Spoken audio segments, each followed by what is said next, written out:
عليكم ورحمة الله وبركاته.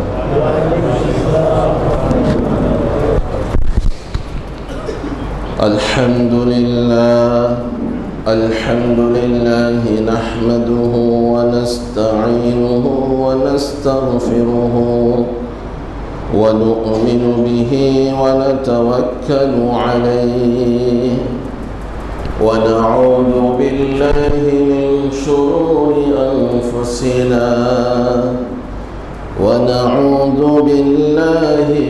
شرور أنفسنا ومن سيئات أعمالنا. من يهد الله فلا مضل له ومن يضلله فلا هادي له. ونشهد أن لا إله إلا الله وحده لا شريك له. ونشهد أن سيدنا وسندنا وحبيب ربنا وأولانا ومولانا محمدا عبده ورسوله. أما بعد فقد قال الله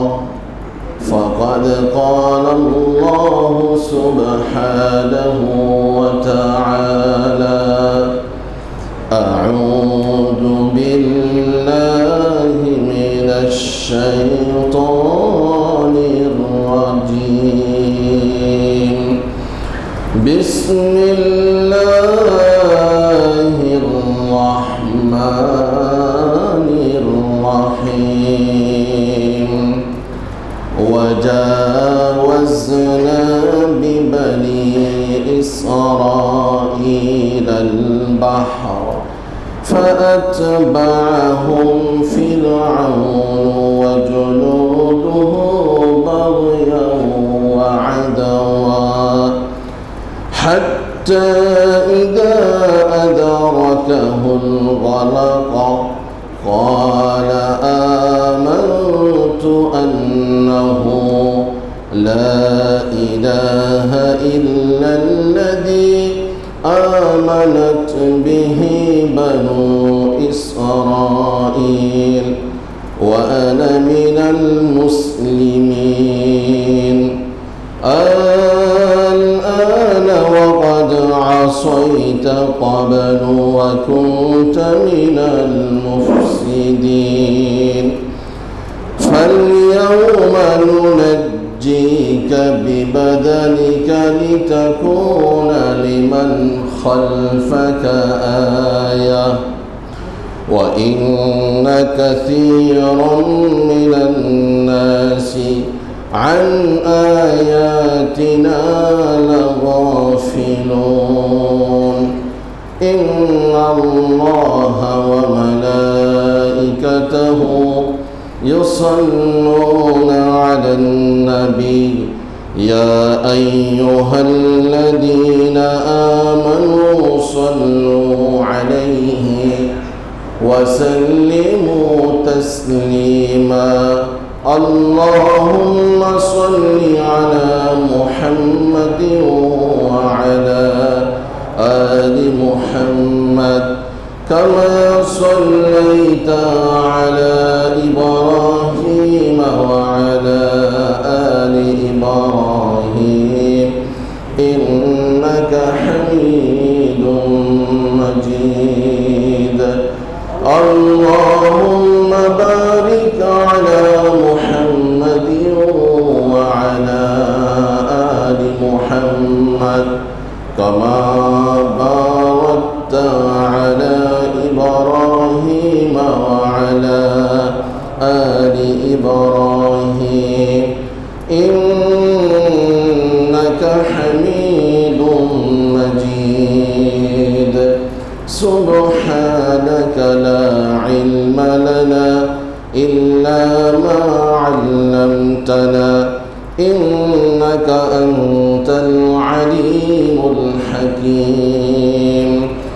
জাযাল্লাহু আন্না মুহাম্মাদান বিমা হুয়া আহলু রাব্বি ইশরাহ লি সাদরি ওয়া ইয়াসসির লি আমরি واحلل عقدة من لساني يفقهوا قولي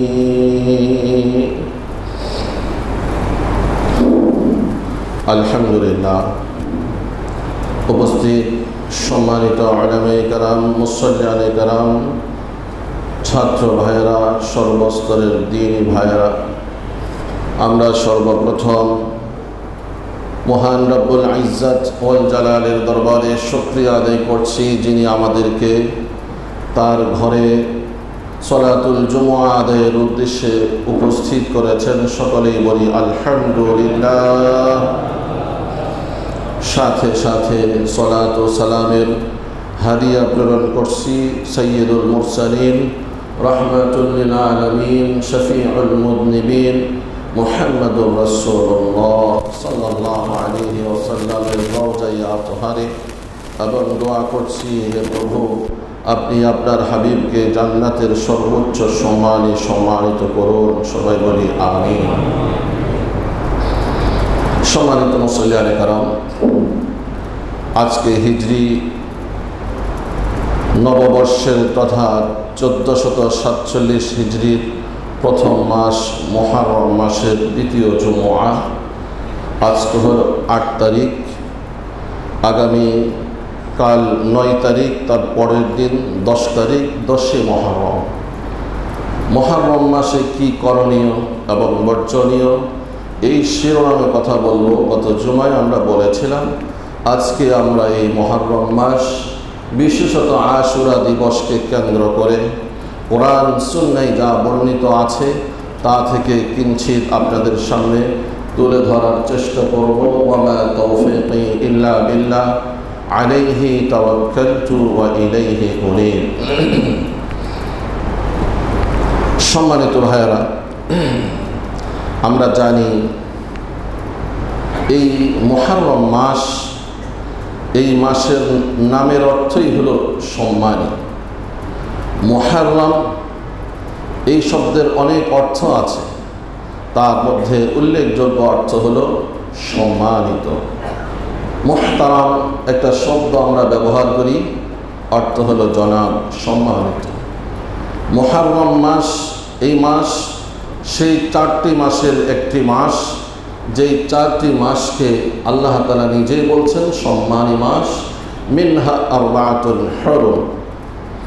মুহররম মাসের সম্মান বৃদ্ধি হয়েছে সেই অনেক আগ থেকে, পৃথিবীর সূচনা লগ্ন থেকেই এই মাসের সম্মান আল্লাহর কাছে আল্লাহ তাআলা নিজেই বলেছেন, ইয়াউমা খালাকাস সামাওয়াতি ওয়াল আরদ, আসমান জমিন যখন সৃষ্টি করেছেন তখন থেকেই এই মুহররম মাস সম্মান। এই মুহররম মাসের সম্মান কেবল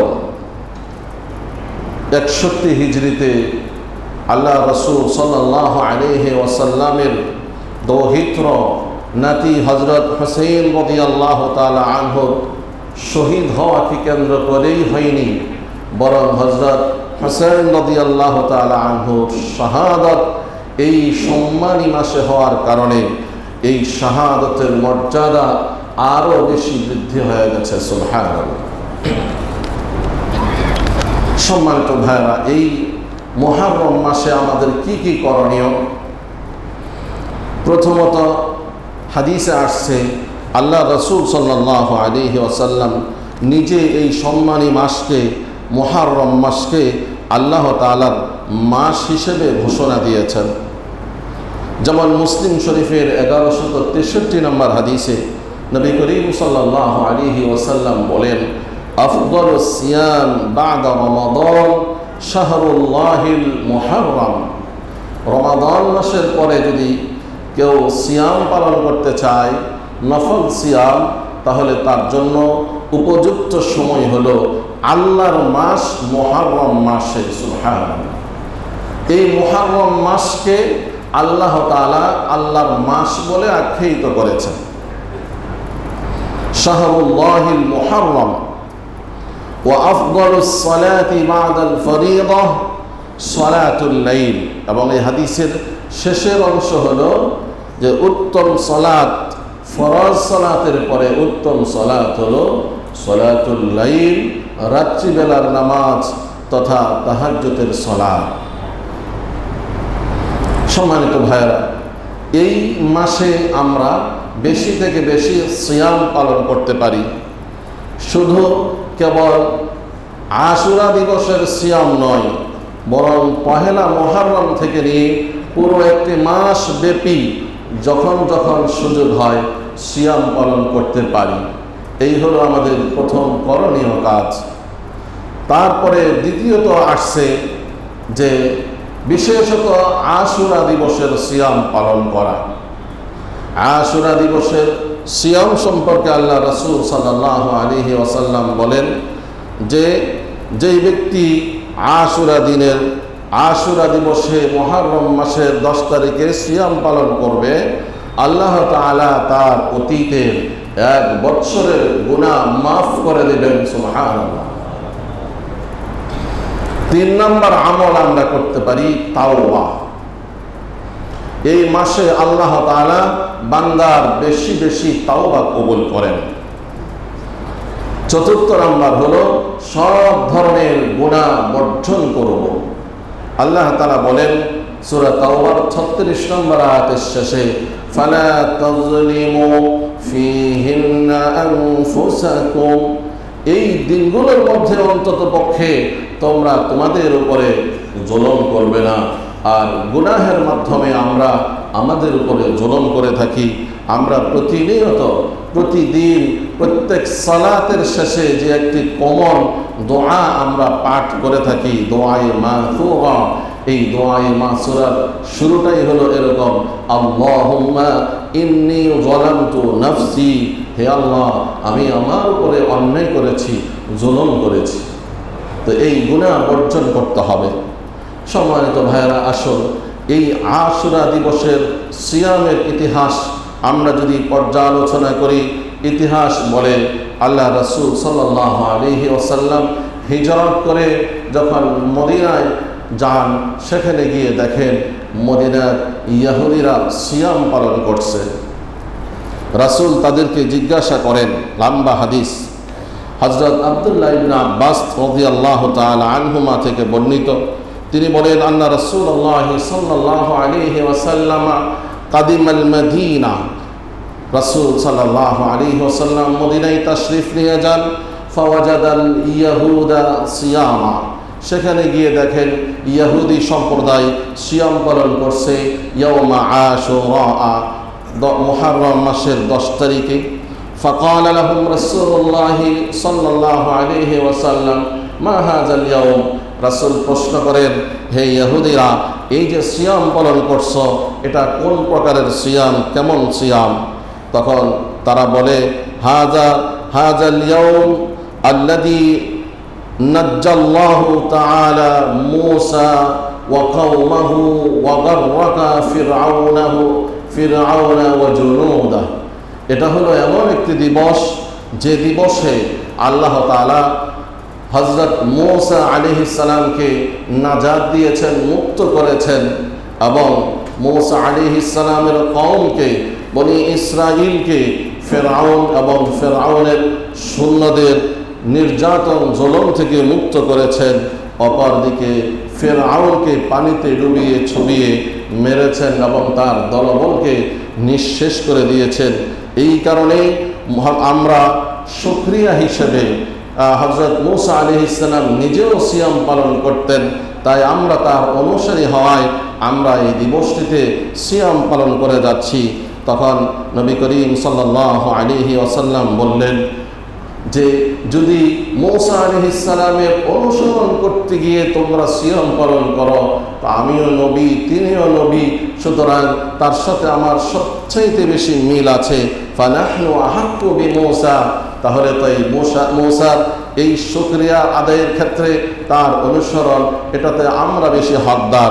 ফাসামা রাসূলুল্লাহ সাল্লাল্লাহু আলাইহি ওয়াসাল্লাম রাসূল নিজেও সিয়াম পালন করা শুরু করেন। ওয়া আমারা আসহাবাহু বিসিয়ামি, এবং সাহাবীদেরকেও সিয়াম পালন করতে নির্দেশ প্রদান করেন। মুসলিম শরীফের 1174 নম্বর হাদিস। সম্মানিত ভাইয়েরা, এই হলো আশুরা দিবসের সিয়ামের ইতিহাস। রমাদান মাসের সিয়াম ফরজ হওয়ার আগ পর্যন্ত এই সিয়ামটি, আশুরা দিবসের সিয়ামটি ফরজ হিসেবে রাখা হতো। যখন মাহে রমাদান চলে আসে, আল্লাহ তাআলা সিয়ামকে ফরজ করে দেন, তখন থেকে এই আশুরা দিবসের সিয়াম নফল হিসেবেই, সুন্নত হিসেবেই বাকি থাকে। রাসূল সাল্লাল্লাহু আলাইহি ওয়াসাল্লাম সিয়াম পালন করতেন।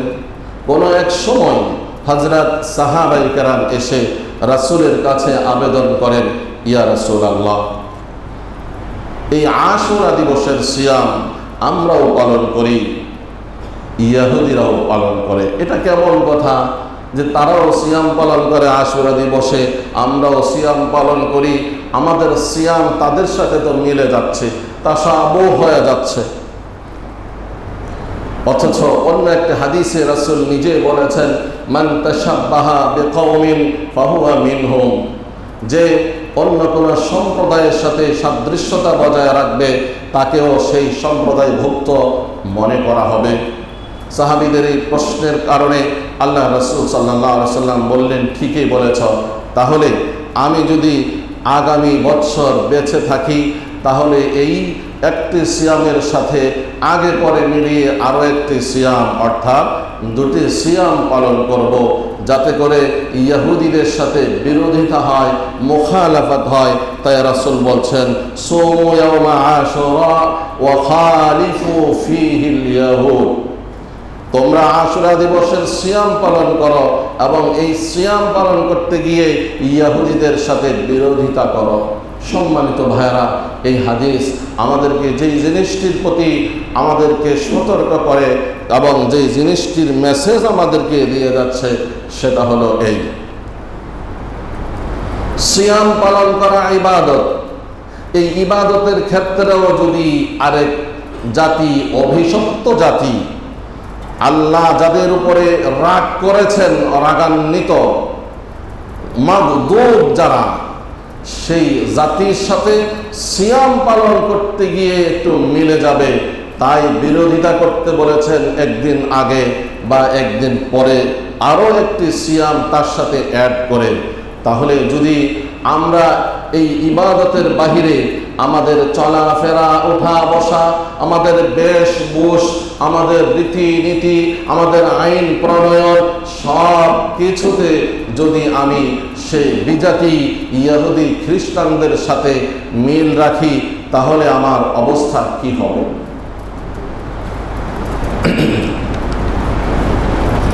সম্মানিত ভাইয়েরা, সিয়াম পালন করতে গিয়ে যদি ইহুদিদের বিরোধিতা করতে হয়, তাহলে আমাদের চলার ক্ষেত্রে, আমাদের বসবাসের ক্ষেত্রে, আমাদের ওঠা বসার ক্ষেত্রে, আমাদের সামাজিকতার ক্ষেত্রে, আমাদের প্রত্যেকটা ক্ষেত্রে এই ইহুদি অভিশপ্ত জাতির বিরোধিতা করে যেতে হবে।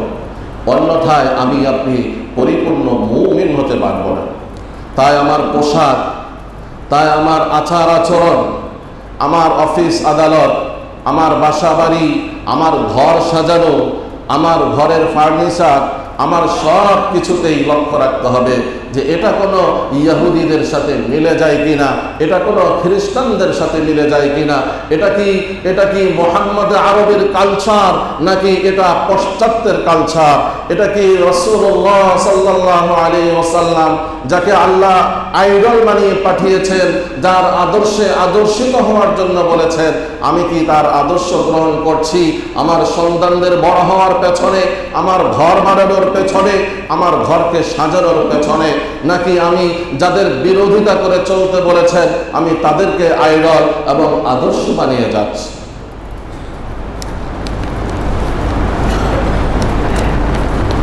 সম্মানিত ভাইয়েরা, রাসূল সাল্লাল্লাহু আলাইহি ওয়াসাল্লাম বলেন, মানুষের হাসর হবে, মৃত্যুর পরে মানুষ কবর থেকে জিন্দা হবে। এটা তো আমরা সবাই বিশ্বাস করি।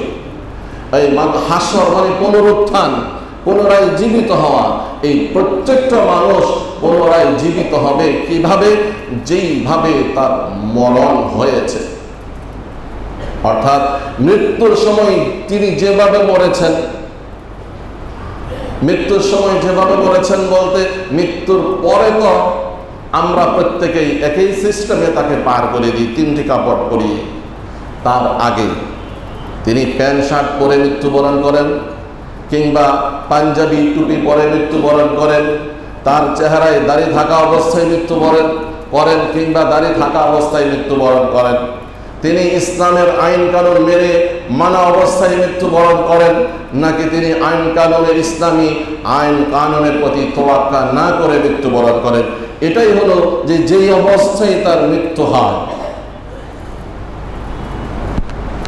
আল্লাহ রাসূল বলেন যার যেই অবস্থায় মৃত্যু হয় তাকে সে অবস্থায় তোলা হবে।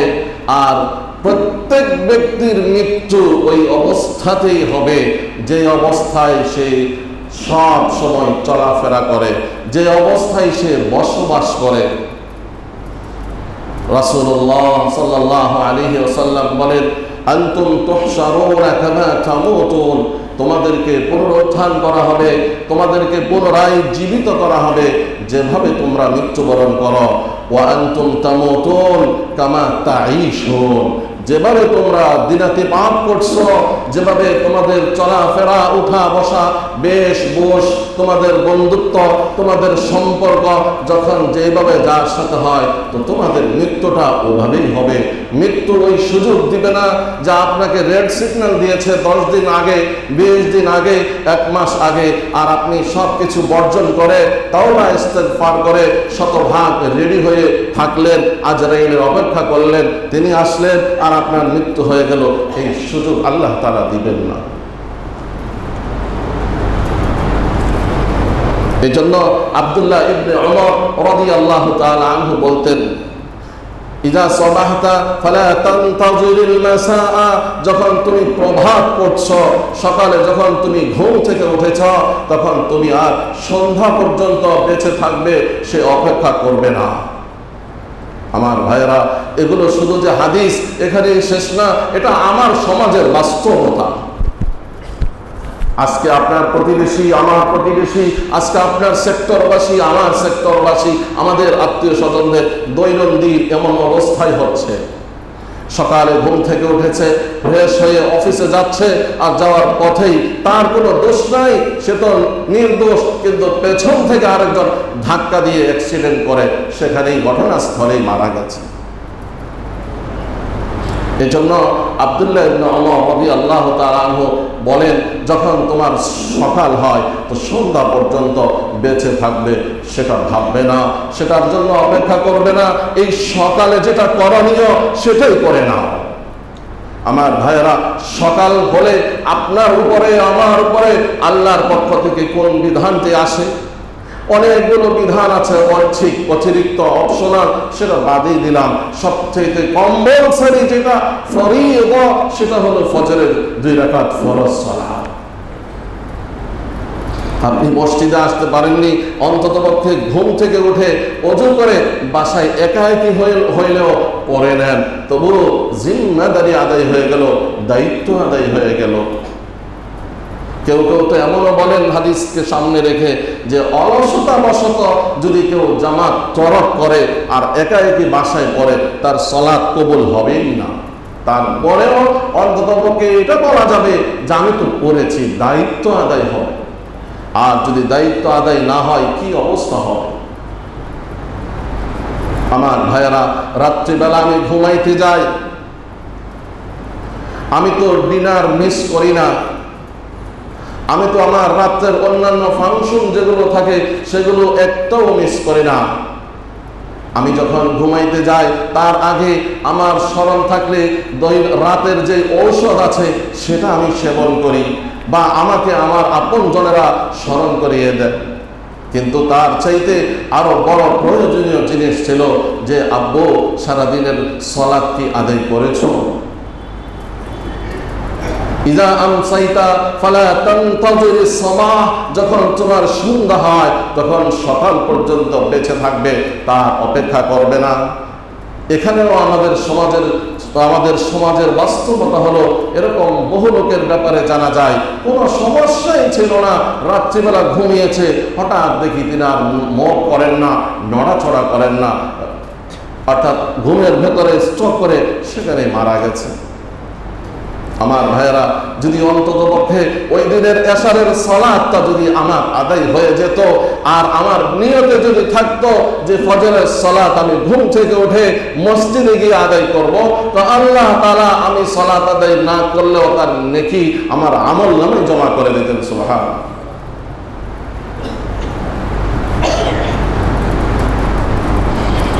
আমার ভাইয়েরা, রাসূল বলছেন খালিফুল ইয়াহুদ, ইহুদিদের বিরোধিতা করো। এই ইহুদিদের বিরোধিতা শুধু মসজিদে আসলে নয়, শুধু আশুরার দিন সিয়াম পালন করতে গিয়ে নয়, বরং প্রত্যেকটা ক্ষেত্রে। আমার সন্তানদের বিবাহ শাদী, আমার সন্তানদের পড়াশোনা, আমার সন্তানদের বড় হওয়া সর্বক্ষেত্রেই প্রযোজ্য। আজকে আমাদের সমাজের বিবাহ শাদীগুলো দেখলে, যেই জেনারেশন এখন দেখছেন, তাদের জন্য এগুলো ডকুমেন্ট হয়ে যাচ্ছে, দলিল হয়ে যাচ্ছে। তারা এক সময় বলবে কোরআন সুন্নাহকে বয়কট করে যে এটাই মনে হয় বাস্তবতা। মাঝে মাঝে কোথাও বিবাহের দাওয়াত পাইলে আমি যখন বিবাহ পড়াইতে যাই, তখন সেখানে আমার সাথে তাদের সমস্যা হয়ে যায়। কেউ কেউ তেমন প্রস্তাব দেন মসজিদে বিবাহ হলে যে হুজুর মেয়েকে মসজিদে নিয়ে আসি, তার মানে ছেলে মেয়ে উভয়ের উপস্থিত থাকতে হবে। এই ধরনের একটা টেন্ডেন্সি, এই ধরনের একটা মনোভাব আমাদের তৈরি হয়ে গেছে। আমি যাদের বয়স 50-60 তাদেরকে জিজ্ঞাসা করি, ভাই আপনার বিবাহের সময় আপনার ওয়াইফ কোথায় ছিল? বলে হুজুর সেই যুগ আর তো এই যুগ না। ইসলাম বরের ক্ষেত্রে, ছেলের ক্ষেত্রে বলে নাই একজন উকিল লাগবে, কিন্তু মেয়ের ক্ষেত্রে বলেছে একজন উকিল লাগবে। কেন? কারণ মেয়ে সম্মানী। মানুষের সামনে, শত মানুষের সামনে একটা ছেলেকে বলা হয় অমুকের মেয়ে অমুক, এত টাকার মোহরের আওয়াজের বিনিময়ে তোমার কাছে বিবাহ দেওয়া হচ্ছে, তুমি বলো কবুল।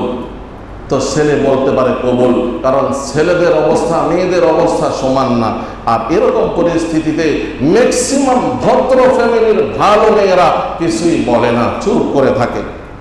এই সেক্টরেরই একটি ঘটনা, বাধ্য হয়ে, কারণ ফিতনা তো করা যাবে না, যখন মেয়েকে বলতে যাওয়া হয়েছে, মেয়ে তো কিছুই বলতে পারে না, বরং কাঁদছে। তখন বললাম দেখেন, ইসলাম বলছে কুমারী মেয়েদের ইদিন, ইজাজত নেওয়ার পদ্ধতি হলো তার কোনো আপনজন, মা হলে ভালো, বাবা হইলে ভালো, মা বাবার সামনে বলবে না, লজ্জা পাবে।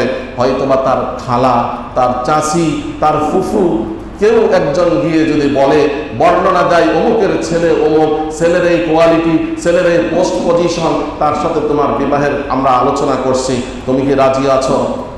এই ক্ষেত্রে বলছে সে যদি কেঁদে দেয় রাজি, কারণ তখন মেয়ে ভাবছে যে আমার এই পিতৃস্নেহ, আমার সব কিছু ছেড়ে আরেক জায়গায় যেতে হবে, এই কারণে সে কাঁদছে। এটা হাদিসের কথা। আর যদি সে নীরব থাকে তাও সে সন্তুষ্ট, রাজি, কারণ কিছুই যেহেতু বলেনি। আর যদি সরাসরি বিরোধিতা করে তাহলে তো বিরোধিতা করল।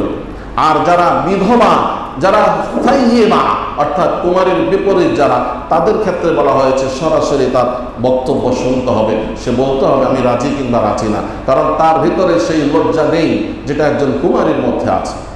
তাহলে এক কথায় মেয়েরা থাকবে পর্দার আড়ালে, তারা কমিউনিটি সেন্টারেও আসবে না, তারা মসজিদেও আসবে না। কিন্তু এই অবস্থাতেই আমরা আমাদের এই ইসলামকে সমাজে আমরা অ্যাপ্লাই করতে পারছি না, আমরা ব্যর্থ হয়ে যাচ্ছি। তাহলে আজকের এই যুবক সমাজ, আমাদের তরুণরা, আমাদের সন্তানেরা যারা এই পরিস্থিতিগুলো দেখে যাচ্ছে, আপনি আজ থেকে 10 বছর পরে কোনো ক্রমেই তাদেরকে বোঝাইতে পারবেন। এই জন্য ভাইয়ারা, আমরা করজোর করে বলছি, আপনাদেরকে অনুরোধ করছি, আপনি বলবেন আমার একমাত্র মেয়ে, আমার একমাত্র ছেলে, যা হবে হবে, সমাজের রীতিনীতি অনুযায়ী চালায়া যায়। কিন্তু আপনি শুধু